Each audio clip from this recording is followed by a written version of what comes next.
Well, ladies and gentlemen, while I have you all here, and before we waste any more time, it is that time, chat room. Chathu Michael room. It's time for you and me to go to school. That's right. It's time for gaming history. Class is in session. No more talking. How many credit hours is this course? Oh, about 1.5 billion. Ladies and gentlemen, today, first of all, welcome to Gaming History with Professor Knack. I am your Professor Knack. Today we're talking about a little game called Dragon's Lair. All right, so picture this, right? I want you to use the power of imagination here with me for a moment. It's 1983, right? The 80s are in full swing. There's synthwave everywhere. You can't look in a single direction without seeing a neon horizon. Everybody drives a cool car. I don't know. What's a cool car from the 80s? Everybody's on cocaine, right? It's the 80s. And you walk into an arcade. You may see some games like this. Root Beer Tapper. Mario Bros. Classic game, right? Excellent game. A DeLorean, of course, the quintessential. Yeah, a DeLorean, right? You just rolled up to the arcade. Mom dropped you off in the family DeLorean. You could play some Spy Hunter, right? Elevator Action. These are all games that came out in 1983. Decent looking games for the most part. Some nice sprite work. Pretty cool visual effects here on Spy Hunter, but nothing that you would consider on par with hand-drawn animation, right? And you hear from the corner of the arcade the attract mode of this game.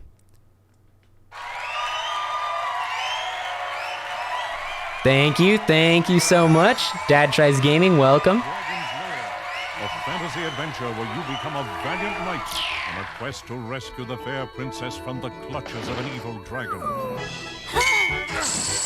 You control the actions of a daring adventurer finding his way through the castle of a dark wizard who has enchanted it with treacherous monsters and obstacles. In the mysterious caverns below the castle, your odyssey continues against the awesome forces that oppose your efforts to reach the dragon's lair. Lead on, adventurer. Your quest awaits. Hell yeah. So that's actually the trailer from the re-release when it hit PC and all these wonderful platforms. But yeah, that is a higher res version of it, but that was the Dragon's Lair attract mode. And here's some key art for Dragon's Lair. All right, you want the deets, chat? I'll give you the deets. Dragon's Lair was an arcade game released in '83. It featured hand-drawn animations by Don Bluth. You may know Don Bluth as the guy who made, he did the animation or the designs and stuff, but his studio did Land Before Time and a bunch of other movies, animated movies that my wife is going to give me shit for not remembering later on. The girl looks like Bowser, but a girl, just saying. You may be onto something there. Not me, Junior.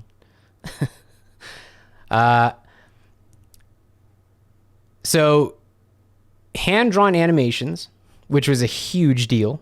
And we'll talk more about that here in a second, how they pulled that off. Actually, we'll talk about it right the fuck now. Scenes were stored on a laserdisc and played back in real time. So each arcade cabinet actually shipped to the arcades with a laserdisc player, which stored the scenes that were played. It had a ROM too, and the ROM would tell the laserdisc player where to seek on the laserdisc to play the given scene that was needed at the time. And it had just a joystick.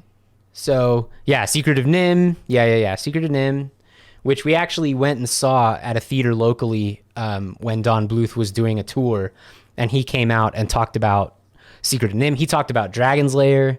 That was super fucking cool when we got to do that. She got her copy of Land Before Time signed by him. So that's super cool. She has it in her studio right now. So yeah, you had a joystick, up, down, left, right, and then there was a button for sword. And that's all that you had for inputs. So who the heck made this game, you ask? Well, so this guy, Rick Dyer, he was the president of Advanced Microcomputer Systems.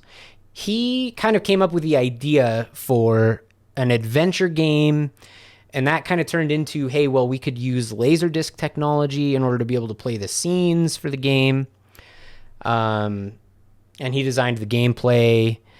And they actually, him and Advanced Microcomputer Systems had all the storyboarding done before they approached Don Bluth. And I imagine Don Bluth then kind of took what they had done and either redid it or refined some of it in order to make storyboards for what eventually became the final version of Dragon's Lair. I imagine that's what happened, but Rick Dyer had done all of this work prior to even reaching out to Don Bluth.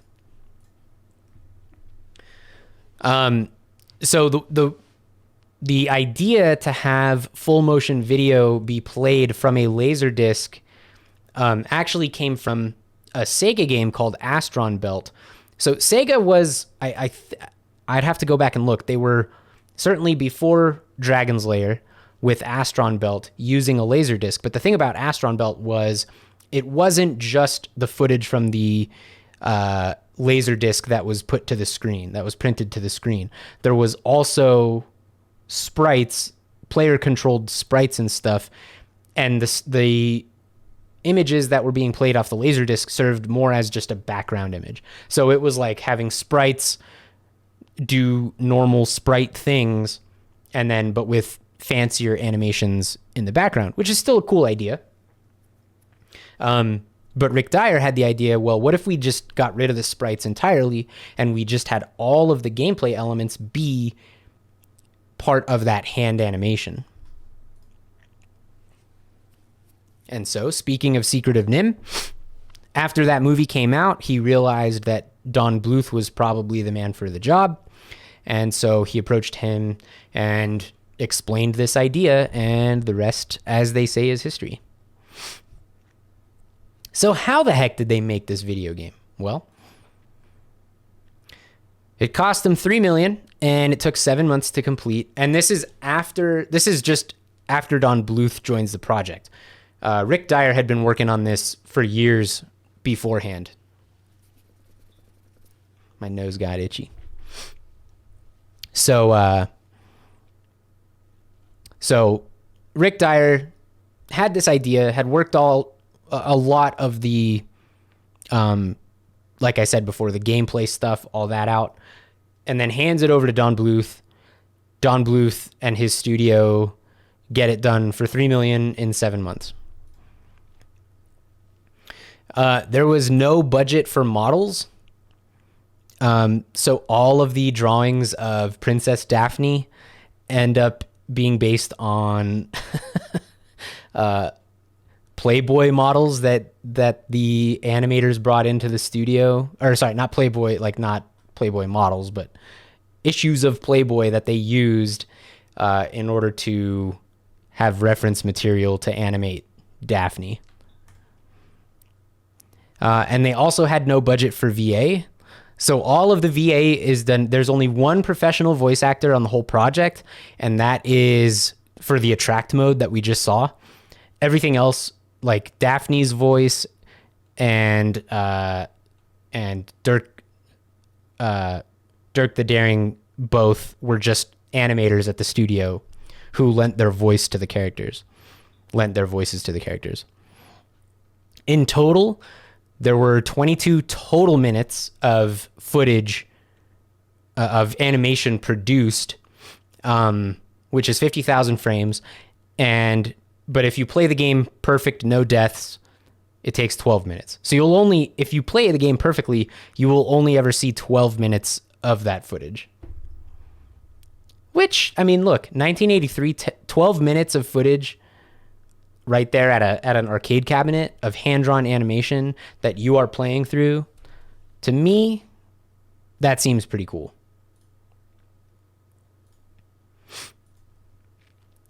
So here's a picture of what the cab looked like.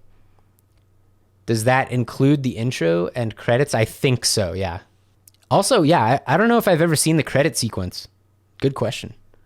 So because of the nature of the laserdiscs, the read head having to move back and forth according to what was required of the gameplay in order to read different scenes off the laserdisc, what ended up happening was the laserdisc players inside these things would burn out like within a year or less than that. Like within a matter of months, these things had to start going in for repairs. Here's a picture of the control panel. So it's just the joystick, sword buttons on each side, lefty, righty, kind of the Pac-Man Galaga cab layout, except with a 4-way joystick. I guess this indicates to me that it supports a 2-player mode. I don't really know how that would work. It seems like you would just take turns because there's never any animations of 2 heroes on screen at once. So it was probably alternating turns. So main character, Dirk the Daring. You've probably seen him before. It's taking turns. Okay, yeah. That would make sense. I don't understand. I don't think it would work. Are we allowed to leave class to get food? Absolutely not. You don't leave until I dismiss you. And here's Princess Daphne. Looks kind of like Bowser. Hey, someone should mash up like a princess version of Bowser. That could be cool. There's one model in the game that got way more attention than the other. Yeah. I believe it's the one that required a Playboy for reference. Yeah, probably true. Other fun info. Allegedly, and you know, as an arcade owner, I think you had the option to set the price to what you wanted, but allegedly this is one of the first games that probably, generally speaking, cost 50 cents per play instead of 25. I imagine that was the case because of this right here, because of the Laserdisc players failing almost across the board. These had an incredibly high cost of maintenance, which probably justifies or was used to justify the 50% or the 50 cent price point, right? There were a lot of attempts to port Dragon's Lair to home consoles. Most were not great. Almost all of them were not faithful to the arcade version. Some just, I mean, there's like an NES port that's just a platformer, you know? But there were some that did a pretty good job, especially later on. Once it got into the 90s and hardware was able to do the stuff that you would have to have purchased one of the arcade cabinets for, then the home ports started actually living up to the arcade version. So there were a bunch of sequels too. Dragon's Lair 2 Time Warp is really the only true like official sequel. There was Dragon's Lair The Legend for Game Boy. That was a platformer as well, I believe. Dragon's Lair 3 The Curse of Mordred was a straight to PC game. I don't believe it ever went to arcades.